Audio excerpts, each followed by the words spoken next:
music subcommittee chairman in YouTube channel siamani chante encol dan turte toy te in toy fel tak zelin anron soi tura an ngai nga chumin nuwa kwar chungte ralna thilpe kan nananga nulala ro feli pautu aning ria lan tur kha aron ring tura ngai taila chumin nuwa chuan kwar chungte lama chang poin thu soi tur le soi du nei thpo kanom theya chu tiang chona soi lam pangkham salama tlar taila chona nulama chu kan zai chho zel tura ngai la chome tuna police veng pran choi me president pusidal ma chuana kan pran choi me YouTube channel a soi honna te po tila chome nei turin lo soma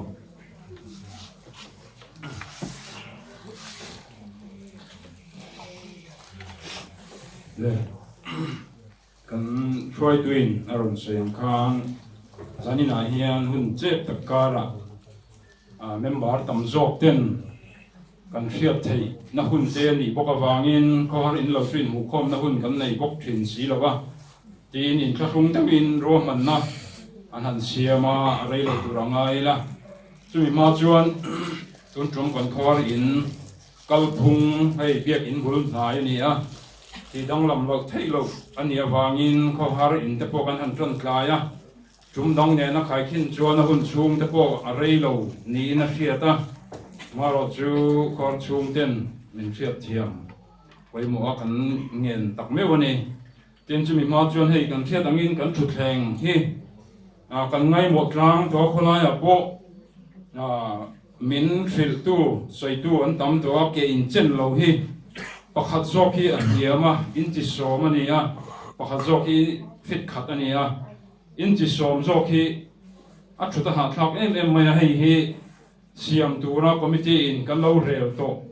chum ni ngot mai tun kuma po kan soi nia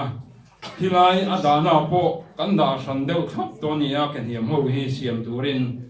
maro chu kan kum lo te win chiat kan han tok le a thenin thatna lam hun ten lo mong a khati khan thu thleng kan lo pot dara lo thei lo win lak chua le nga ya hei hi tuna po kan an mang le a ai kan ran sin ro man na kan siam angin tuna hian siam that tura ro man ani ka kha setlang ila thome le kan fiat angin college veng ran choi me hi veng lui tangin kan in danga tuna hian silver jubilee man kum deuh loka khan kan lo mang towa kan din tir lai le tun hun te chu a hre phachin chuan a dang lam na ma kan son na le ma kan la son le zel na tur tam tak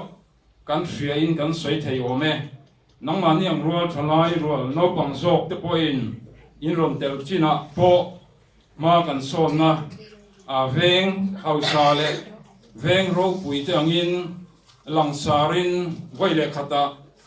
mu thein nei ve duak lo mai la zoi in wai me member te thanem ngai na le in pek na wangin ma son na hi kan mu ve bek bek ani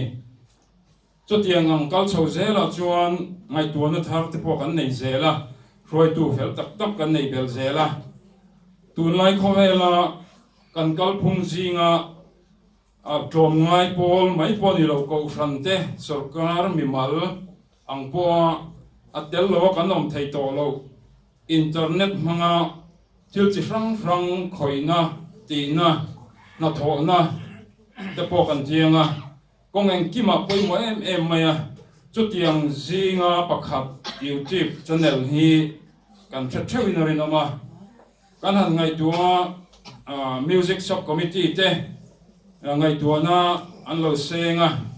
chuting ang chuan ron chuai me hian ro man na siam vela tholo man le ti in ngai tuana ron senga bronze committee a an rel howa aya thang chu mole chuting te chu thil thatak ani don chuti in bronze committee in kan pasa chuan engtika nge kan honang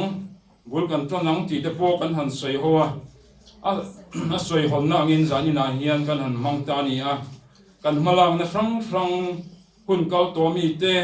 tun hun mi te le nakina mi te kan chanela hiang kan tar langanga nakina tarlan du nei te point screening committee kal tlang lo chuan upload thei don lo wa adu tu ina kan upload mai chuan kan channel official site hi achiri ina zom lo theya mual phona thlen tu ani thei ni ti kha i kan sathiam phathawin rin ama chuwang chuan kan ran chuai metan le kan ram ta na thil tha le tangkai tu nia kan fiat document kan nei video kan nei te in classroom how lovin ran chuai me chuai tu te ne na thenila chu tiang chuan screening committee nan lo enanga tha thil tha le tangkai tu ran i phok chuan enga har sat nam lovin channel a hian dalu zel theini naki na hi document poimo tak alani don ani kan ran mail lan na le hey golden jubilee te pok an la thleng venga kan damanga pathian zara chu huna tu po chuan document tangkai tak tur alani don ani ti kha kan tha thiam phathe o me poimo na le tangkai na chu soi thui lo mai la chuan zanina hian tian kan han soi ho ta a nakina subscribe tu pon ati ngal thenga leng khom ba na hian aminga froi tu te got free am kan han thu khomanga adok alem video ma sa tu rote han bot sainga ron upload anga chuan a link ka te po an ron danga in fiat tiranga chu tiang chuan zanina hian lo tu piang tan azom do piang tan azom thein en thei don ani ti kha kan soi thei tok chu ni mai ro se